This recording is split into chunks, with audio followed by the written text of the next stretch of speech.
and welcome to Whack-A-Mole Industries. In today's video, I am working on a project that I am super excited about.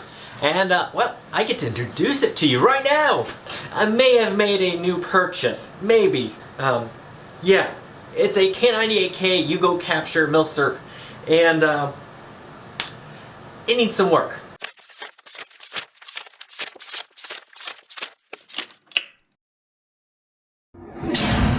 So besides this just being a nice looking piece, having some interesting history behind it, I have another excuse for purchasing it, and that excuse is it's a great addition to my French Resistance reenacting impression for 1943. Let's dive right into it. I'll show you it up close and also describe some of what is going on. So I just got this just recently. I've cleaned most of the surface cosmoline off. I do think that there's cosmoline and dirt and grime underneath the wood, so I'm going to want to check that out and clean it all off. So let's start on this end. It's all there, which is good. We don't have a strap, but I knew that purchasing it. I may end up getting one of those down the road. Save up and get one of those. The butt is in great shape. Most of the German markings have been whitewashed off of this, all the eagles and all of that. Here you can see the Yugoslavian crest. For those of you observant, it's missing the follower, the spring, and the floor plate for the magazine. The bolt, though, is there and functions. I'll take the bolt out for you guys. It's all there, and again, there's no eagles on this. Now, I did find one eagle on this when I fully disassembled it. It was actually on the firing pin.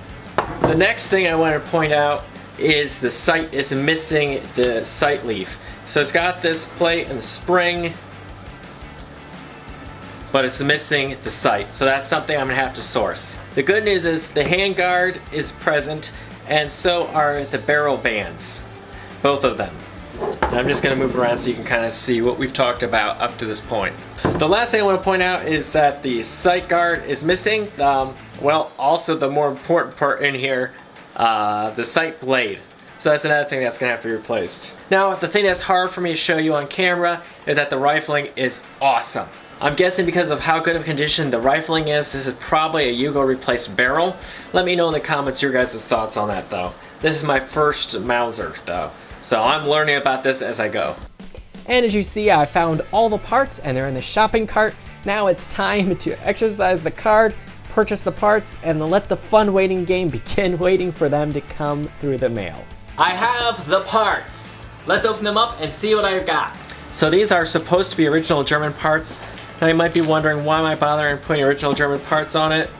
Well, because I know those should fit, I hope. This is my first Mauser. There's a few of you out there who are Mauser experts who know a ton about this stuff. Man, this box is not wanting to open.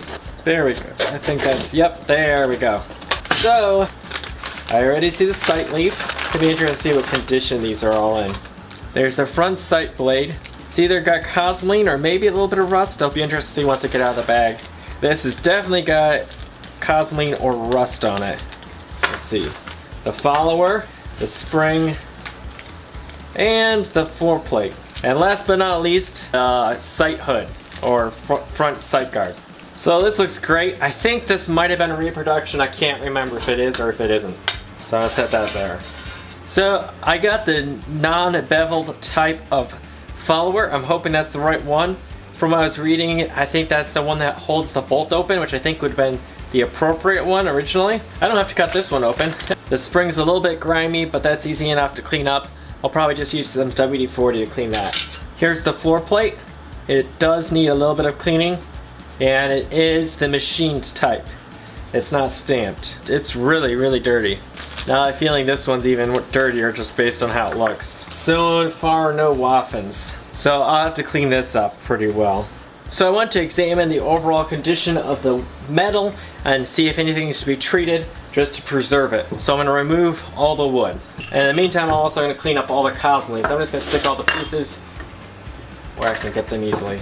So you can see this brownish bluing right here.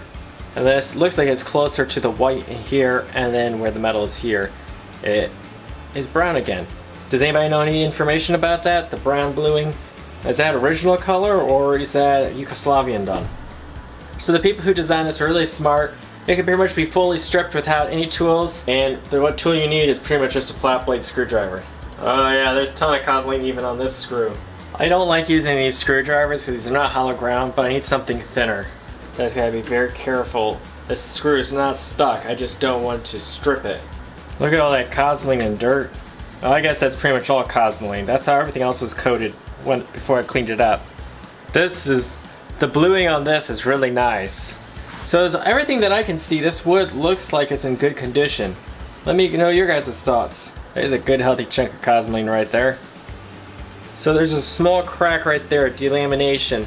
Is that an issue? Let me know in the comments, that'd be great. Now let's check out this. Yeah, a lot of cosling. It'll be interesting to see what it looks like once I clean it up. I'm gonna take this sight part off before I lose it. Now what I found works the best for removing cosling is a bunch of paper towels and WD-40. So here's my secret ingredients for removing cosling. It seems to do a great job. So yeah, there's definitely some right where the wood line meets the exposed area.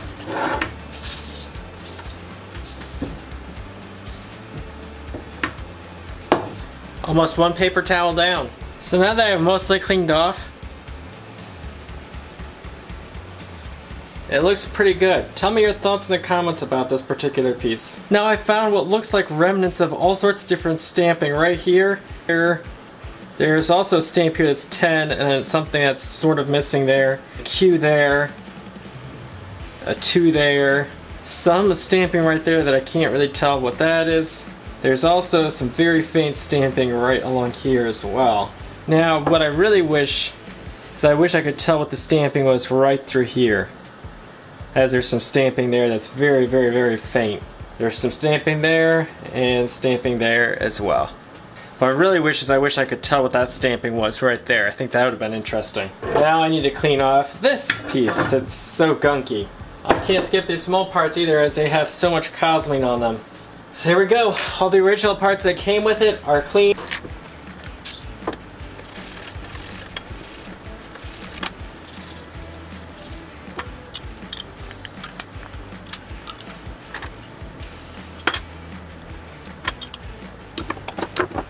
That fits.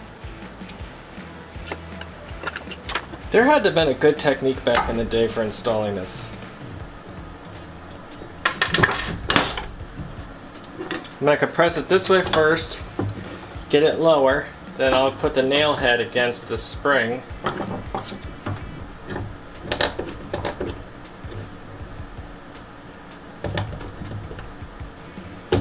Now hopefully I can get this down far enough that I can push the nail head down to compress the spring the rest of the way. So I'm laying the nail sideways down because I need something to be able to reach down into the pocket and compress the spring the rest of the way. Hope that makes sense. I really couldn't fit the camera in here at this point. Man, I'm gonna have to put some sort of rubber on that, or fabric.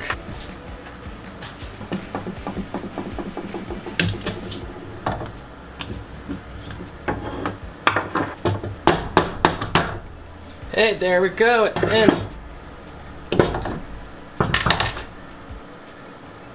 There we go. Finally, the sight's installed. Now to move everything around, so I have space to install the last of the parts. Now I really wish I had a brass hammer or something different than what I have. I'm going to just use this piece of oak again as a hammer. Okay, I'm going to do a brief look through again.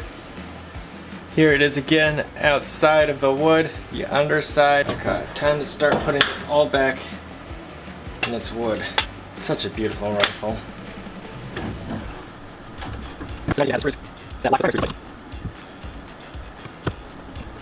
Now time to add the bands. There we go. Now we just need the sight hood, or sight guard. I want to put a clamp to hold this standing up. Now to add this. I'm going to try these 2 wrenches and see if I can open up the sight guard. Feels like that was pretty close. Ouch. That didn't feel good. Now I got a different set of wrenches. You can see how that opens it up. Let's see if that's wide enough. I feel like that was very close, but I think I need to go bigger. Oh yeah, that one's working. Now I take this piece of wood and tap it, try to tap it on. That's not working. There. Pretend this was a wood mallet. That's as close as I'm gonna get to that size of wood mallet. That's not my favorite. I wish I had some better tools for this, but I don't. I wasn't prepared for that. This is probably one of the easiest milsurp cleaning jobs I've had. Now the site was really hard to install, but besides that it was very easy, and I'm very excited. Here's an up close look at all the parts. There's the front sight and sight hood. By the way, nobody's behind the camera, so it's pointed in a safe direction. The rear sight, fully functioning, works well. And there's the follower. It does not have the bevel on it, so it locks the bolt open when it's empty. And the floor plate for the magazine. The K98K is now complete, which I am very excited about. Maybe someday I'll take it out to a range, and if you guys are very interested, I may film it, but I'll have to get enough interest in order to take the camera out, because that takes a lot of extra work and expense. So obviously a big goal in this was to get it functioning and all the parts on it, but not damage it at all, and that was accomplished, which I'm very happy with. I'm very happy with how it turned out, and even though it was a little difficult, I did not have the proper tools, like a hammer. Now I had plenty of hammers, just not a small hammer with a rubber head, which would have made things a lot easier, or even a small wood hammer. All I have is a large wood hammer and a large rubber hammer.